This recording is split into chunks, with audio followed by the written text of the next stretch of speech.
Welcome everyone to another edition of the PokerMedia Australia podcast. Very exciting edition today with none other than our very special guest, 2005 World Series of Poker Main Event champion, an inaugural Australian Poker Hall of Fame inductee, and one of only two people to have legend status in the Hall of Fame as well. And of course, one of the great guys of Australian poker, none other than Joe Hachem. Joe, great to have you with us. Thanks, boys. Thank you. Good to be here. Good to be alive. Yes, that's we'll talk a bit about what's been going on, no doubt. And of course, part of the PokerMedia Australia furniture, Paul the Voice Curry. How are you, Paul? G'day, Ben. Hey, Joe. Furniture is the right word. There's no doubt about it. These are strange times, right? And to Joe's point, happy to be healthy and alive, and hope all families are well. So, I guess we'll start, Joe, by asking how you've been. What have you been up to? I guess the past few months and the past 12 months, really. Up until COVID kicked in, obviously I've been just doing my thing, just traveling a few times a year, Europe, Asia, playing around Australia since the Gold Coast got that WPT gig. I thought that was a really good thing, so supported them. Aussie Millions, of course. My people, my family and friends reckon I've got no job and I don't really do anything, but I never have 5 minutes to spare, so I don't understand.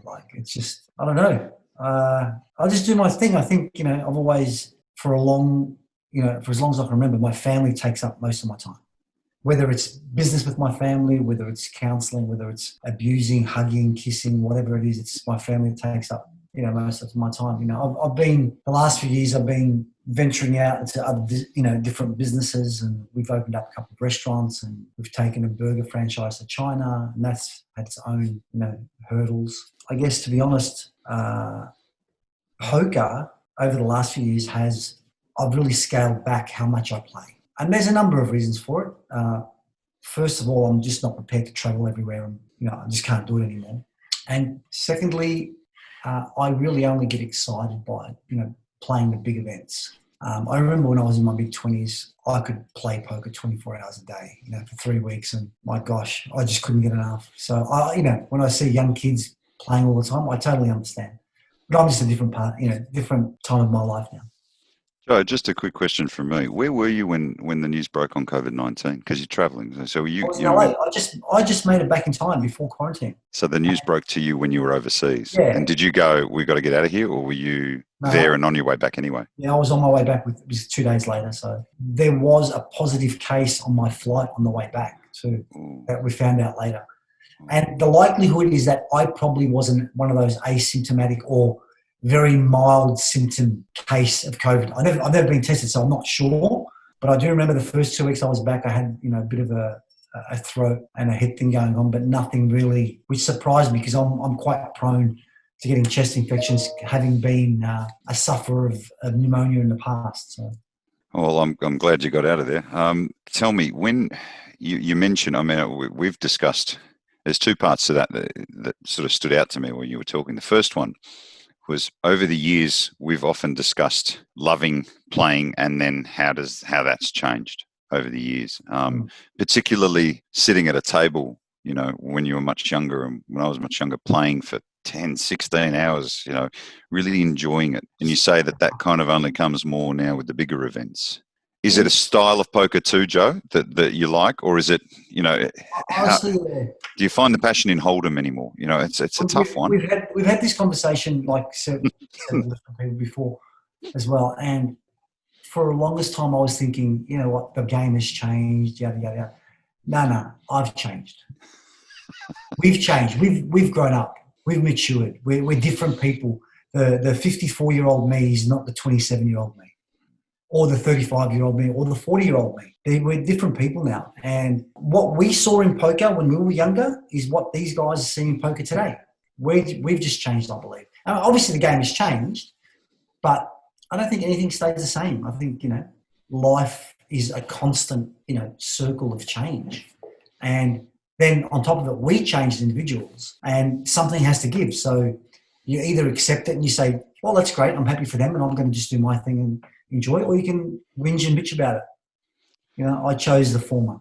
And when you and I first met way back when, just around the time you won the World Series, there was a raft of people you're right. It was a bit of a carousel, right? So every year that carousel would continue and the same sort of people. But every year, it's almost as though a couple of those people would drop off and a few new ones would come. And maybe that carousel went for an entire 12 months, 2 years. I walked back into the Aussie Millions room. The last time I did, I felt like those people weren't there anymore, that only a very few survived. I don't want to call poker's not a killer sport, but it can be quite painful. So I guess, do you still see the people that got off the carousel, so to speak? The people that really stuck, there are a lot of people clung on in poker for big chunks of time and then sort of got off whenever they wanted or had to get off, as you would say. Do you find that you catch up with people that you played with 10, 15 years ago, or does poker bring them back into the circle? Not many, but I do. But to your point there, if you're not, how do I say this without being rude? Like, I find the poker rooms around the world very sad places. I'm sorry to say, and I don't want to be rude to anyone, because when I walk into the poker room and I see people who are in their 60s, who are ash grey in every respect, who are just degens at the table, going from the TAB to the poker table, it's like time has stood still for them, and they're in that same thing doing that. And to me, that's not what poker was ever about. Poker's about competing, achieving, doing something with that achievement. And maybe because I'm not a degen or a gambling addict or whatever you want to call it, but it really saddens me, and I see it all around the world. Like, I've been traveling the world 15 years now, and there's, how you can walk in there yourself right now, Paul, and you'll see half a dozen or a dozen people that you go, are you still here doing the same thing, wearing the same clothes? We've got a little bit sidetracked.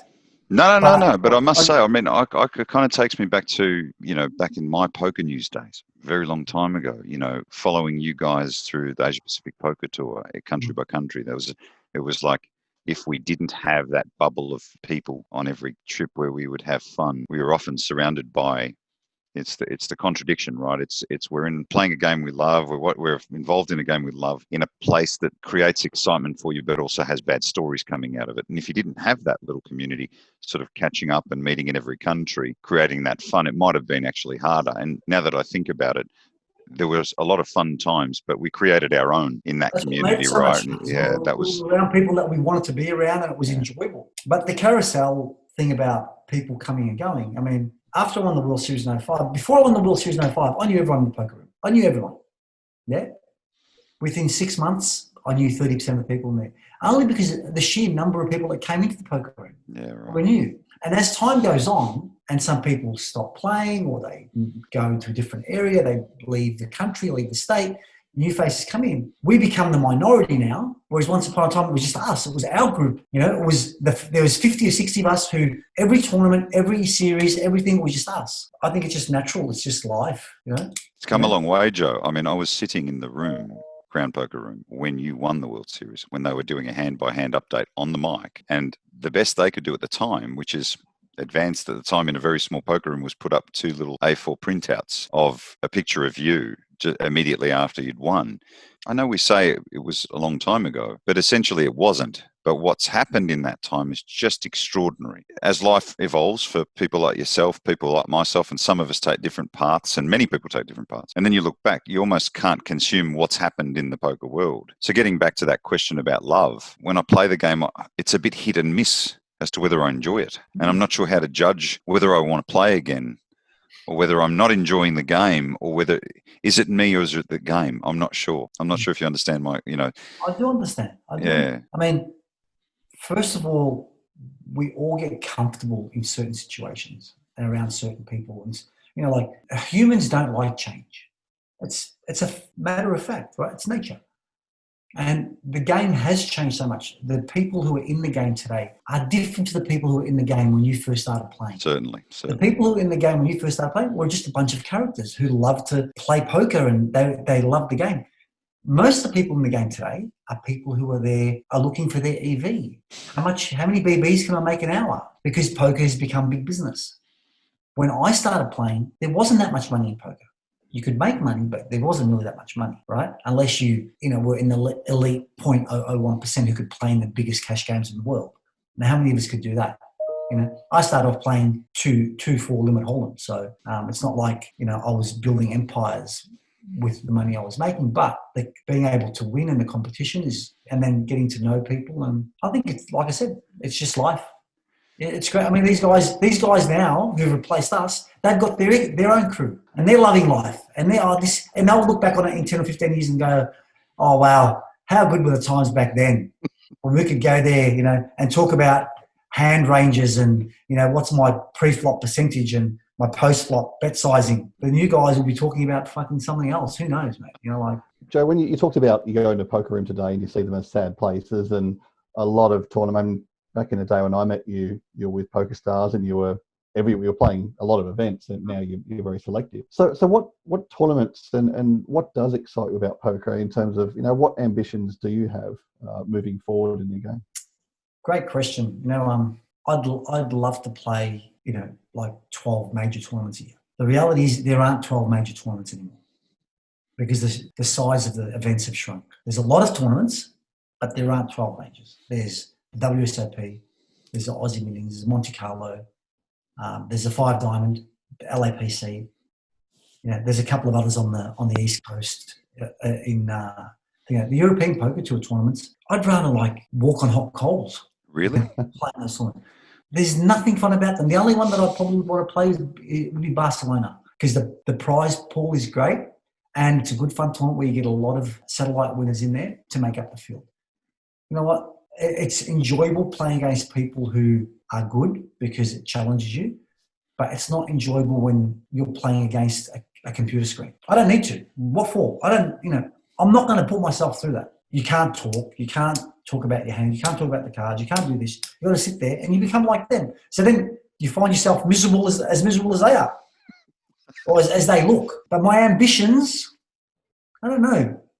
I'd really just like to win the fucking Aussie Millions, guys. Even just to make the final table of the Aussie Millions, dude. I've come close a couple of times, and I think I want it so bad that it's never going to happen, unfortunately. Yeah, it's just the way it is. But would I like to have another deep run in the main event? Sure. Would I like to win another bracelet? Come close half a dozen times now. No cigars. But I'm not chasing anything in particular, if that answers your question, Yeah. And I'm certainly not putting the work into my game that other people are. I'm just at that point in my life where I'm just not doing that. I'd be interested, Joe, to know, last year your son had a deep run in the main events. I think you finished 79th. Yeah. Now, you've been in that situation before and obviously gone all the way. What's more nerve-wracking for you? Is it when you're getting close or when you're railing your son? Oh, it was way more nerve-wracking railing. Yeah. Way more. I was so excited for him, dude. And you know what's funny about that? Only when he started thinking about how close he was is when he started getting nervous. Up until then, he was just doing his thing. It's like, the kid golfer who goes out there and just smashes the ball as far as he can. Then as they grow a little bit older and they realise, how serious it is, they start to overthink the shot. Exactly what happened. How does that equate to your own experience 15 years ago now? Wow. Thinking about the similar stage when you're starting to get close. I mean, do you remember what your feelings were at the time, or just, run us through a little bit of that run those last few days to the final table? I was like 15 years older than him, with my own family and stuff. So I was considerably more mature, obviously, and had much more life experience. And I'd had a number of deep runs in events, and I'd made the final table the week before in a WSOP event. So, but if I'm to be honest, what kept on motivating me, I remember when we were down to the last 100 or so, and there were 2 Aussies left, me and who's the other person? Do you remember? Jeez, that's got to put the memory. Come on. What year? Female. 2005, 2005. Married to an American. Did you know this, Paul? Marsha Wagner? No. Sarah Bilney. Sarah Bilney. Yes. I should have known that. I've interviewed Sarah many times before. So Sarah and I in the last top 100 or something, and I said, nah, I'm going to be the last Australian. Oh, I'm going to be the last Australian standing. No way. And that was my motivation. As we got deeper, I thought, okay, my motivation now is to make the final 27. Then it was to make the 18, then the top 9. And I just had all these little things. And I'm sure you guys have all heard this before. I've recounted this a number of times. But the biggest thing for me is when Andy Black just busted and we were down to 4 people. And I started giving myself a pat on the back. And I said, you know what? Good on you, Joe. look at this, look at you, look how good you are. You know, you've got $2 million minimum locked up. You're the most successful Australian ever at the World Series of Poker. You should be proud of yourself. And just right then, I kind of like snapped myself out of it. You know, just like I just woke up and I said, "Shut up, you dickhead! No one remembers who comes second. Put your head down and get on and win this thing."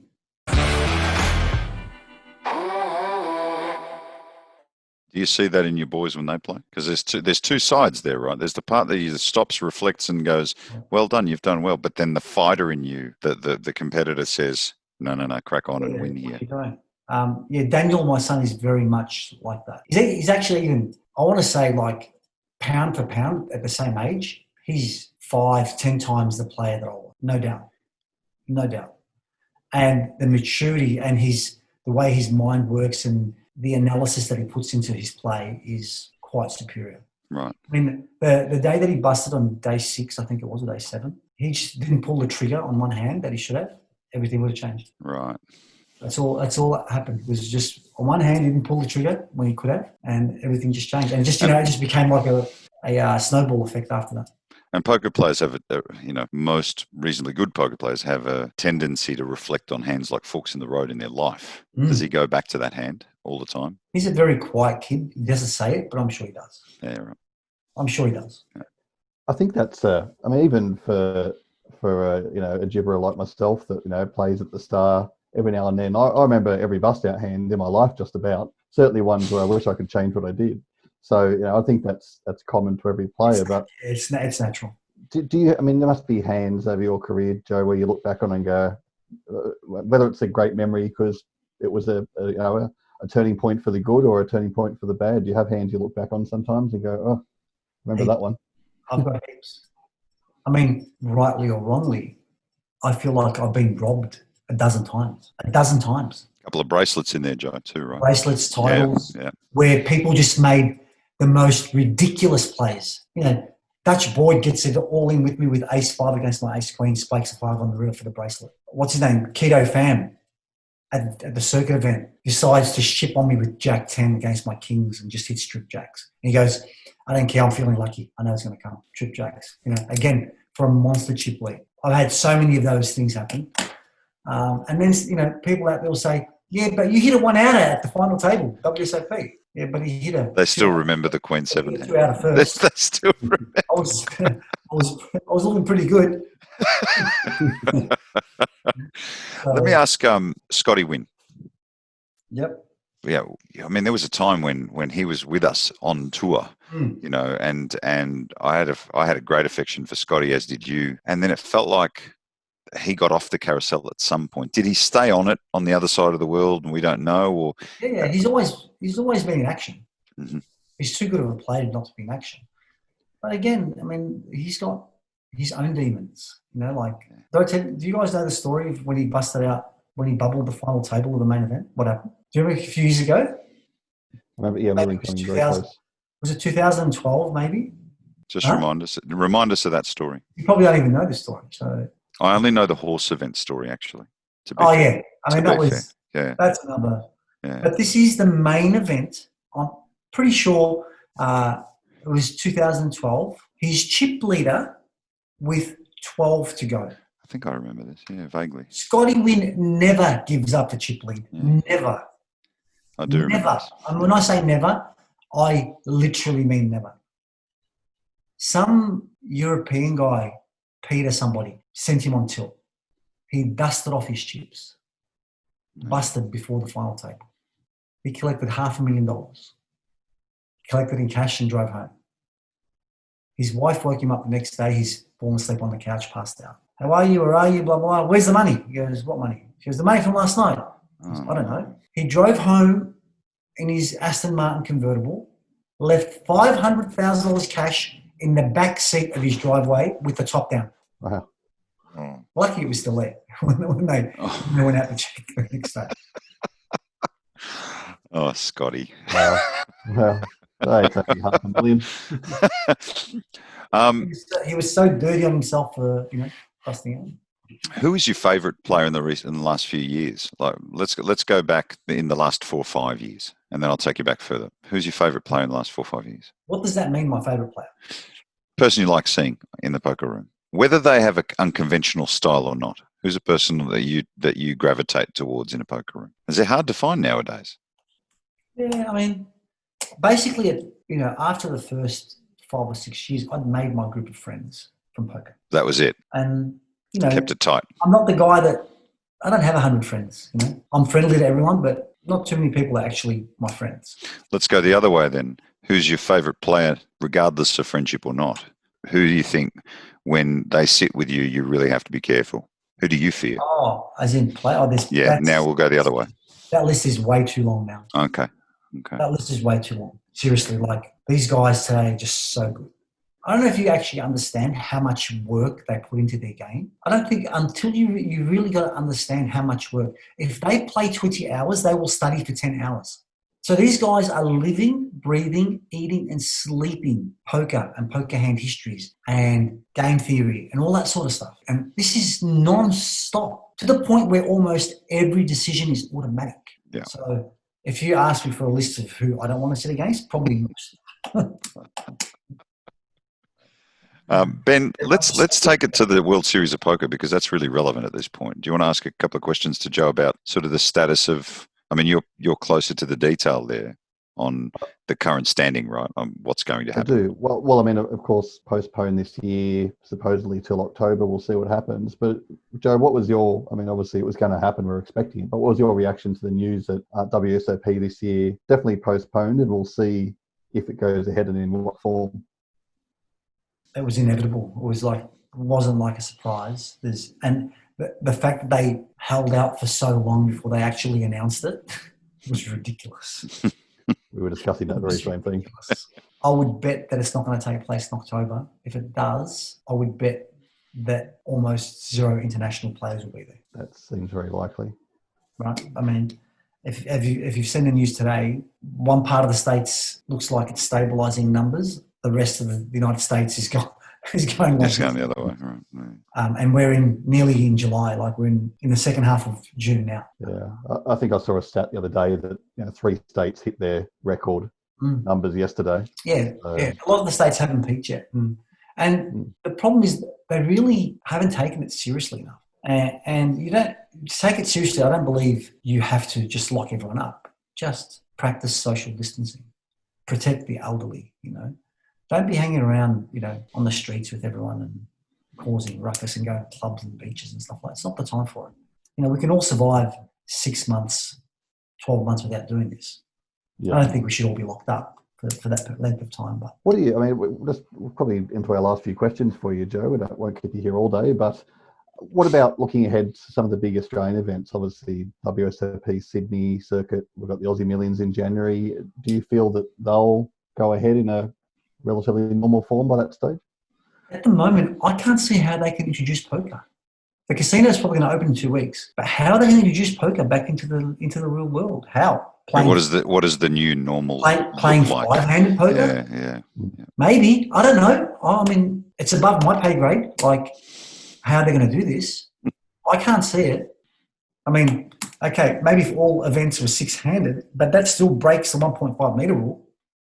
Aussie Millions? I don't know. Again, if it does happen, there won't be internationals here. I doubt it. I mean, even today they're saying Australian borders for international travel won't be open most likely until 2021 now. Just last week they were saying middle of September. I don't know. And Joe, how does that, I mean, we spoke before about the fact that, you're doing a lot of things with your life now. You've got many businesses, you've got restaurants. And I guess the ironic thing is that a number of the things that you're involved in were very heavily impacted by COVID. But does poker take a back seat? I mean, when we talk about the Aussie Millions, do you sort of go, not my main concern right now? I've got bigger fish to fry. My kids, I've got 2 kids who will have children by the end of the year. So I'll be a grandfather twice over by the end of the year. I think that's really top of my, importance at the moment. My businesses are concerned to make sure that they're going to survive, because a lot of businesses aren't going to survive. And I've been working on some poker projects. And this is what's frustrating me with poker, is every time when I'm working on a poker project, I get to a certain point and then I get the carpet pulled from under me due to legalities. You know, like they just won't give us a break. I was working on something, in Victoria, and I just received a letter from my solicitor yesterday saying, "Love your idea, Joe, but it's illegal. You won't be allowed to do it." And I spent 3 months working on it. So it's getting quite frustrating because, I love the game poker and I'm happy to be challenged on it. I'm one of the rare people in the poker world who cares about actually growing the game and not just cares about what's in it for me. That has helped bring our demise in poker, is that too many people are just worried about what's in it for them. If more players and more operators got together and worked together, poker would be in a much, much better state. Much better state. But it's not, because everyone is out for themselves. It did certainly feel like that when it exploded after you won the World Series. It felt like people lined up to get their piece, and however big that piece was, right? They didn't. Let's be honest. Imagine in a world where WSOP, WPT, Poker Stars, Full Tilt, Party Poker work together. Imagine what that world looks like today. Oh my good Lord. Like, you telling me the pie wasn't big enough to carve up? Give you an example. Right today, in California, they can't agree on making online poker legal because every casino tribe and every casino owner wants a bigger share of the pie. It's it's tough, right? I feel sad for myself that I'm and sad for us people who love the game. We're part of this game that is filled with people who are just so greedy. It's what's in it for me, not what's better for the game. What's better for the game is great because then I'll benefit somewhere down the line. No, what's in it for me today, right now. Don't talk to me about anything else. I want to know what my cut is right now, and I want to be paid up front right now. Look how much work you do, Pete, Paul, you do, Ben. How much work we all do. I'm saying collectively, the group of us who we know who we are, who do work, no money, right? Let's face it, yeah? You guys aren't fucking flying around your jets from this for a podcast. long time. For a long time. For how many years, Paul? Yeah. 10. I know, I've seen you running around for years. Yeah? Because you're passionate, because you love the game. Yeah? I'm passionate. I've been fortunate. I've made a good stack out of this game, but not because I've won and I've been able to use my success to make money. But the stuff that I've done where there's been zero money made out of it, and I knew that going in because I thought there's a chance that we can grow the game. It's funny, Joe. One of my fondest memories of an exchange with you was one of the very first tournaments I ever covered for Poker News. And it was in Manila. And we'd arrived there and they'd never played poker in Manila. And Poker Stars did a great job and, started the Asia Pacific poker tour there. And when I arrived, I'd had a moment where I was thinking about working in the industry for a little while, coming out of TV and radio. Maybe I should work in poker. So I got this job and I thought, I'll go to Manila and see what it's all about. And then I met you. We were having a drink in the bar the night before the tournament started. And you said to me, Paul, you're not playing the event. And I said, no, Joe, I'm here to work. And I said, I'm going to do some Guernsey for Poker News. And you said, I was going to swap 1% with you. I literally rang up John Caldwell and said, listen, I can't cover the tournament. I'm going to play instead because it was so exciting. Those little moments really stand out to me. But you're right. The sacrifices go with it, right? I spent the next 2 years covering tournaments, learning about poker, but never playing because I was passionate about it, wanted to be a part of it and have a part of it that didn't mean eventually you might get flicked off the carousel, whether you liked it or not, because you got unlucky or whatever. It felt like a privilege to get that role, but you're right. It can be a very cruel arena too, and people don't always survive in that arena, and you often do a lot more than you want to for nothing because you are passionate and you are surrounded by people, to your point, that are not. The thing I think, and you guys can help me out with this, is that I think the difference is that none of us let go of that bit of hope that perhaps this next thing we do will help a little bit more, will break a barrier. Yeah? My brother Tony's been fighting for years trying to get poker recognised as a sport, as a mind, a game of the mind and all that sort of stuff. And he just works and works. He never gives up, does he? He's relentless about his passion and pursuit. And it's just, I think what it is that, and for me, how many times I've said, fuck this, I'm done with poker. I'm going to just play, take what I can out of it and just go home. Then I find a week later I'm thinking about another way to do something good for poker. I can't help it. It is just who I am. Yeah. But in a week, Joe will fight. I think that's what he's saying. Joe will come out and try and find another way. I know. Anyway, all we can do, boys, is you guys keep doing what you're doing. We'll just keep pushing, and as long as we love what we do and keep doing it, and that's all. That's really all we can do. That's all we can do. Can't do much more than that. Well, I think we'll wrap it up there. Joe, it's been great to catch up. Haven't caught up for a little while. We can't. You're in Melbourne. I'm in Sydney. We can't travel at the moment, so I'm sure I'll see you maybe at Aussie Millions 2021. Could be even Sydney this year. Possible. It's possible. Yeah. That's more likely to happen, than me being at the 5 Diamond this year. Because normally I don't go to Sydney for the WSOP circuit because I'm at 5 Diamond, but likelihood is that we won't be going overseas. So maybe they'll put Sydney on, and even if it's just for Australians. Yeah, by December we might be back to some sense of normality at the poker table. Time will tell. Fingers crossed. One can only hope. Yeah, thanks, Joe. Boys. Yeah. As always. Good to see you, Ben. Great to see you, Joe. And regards to the family, and I'll be eating at your restaurants as soon as they open again. God bless. See you, boys.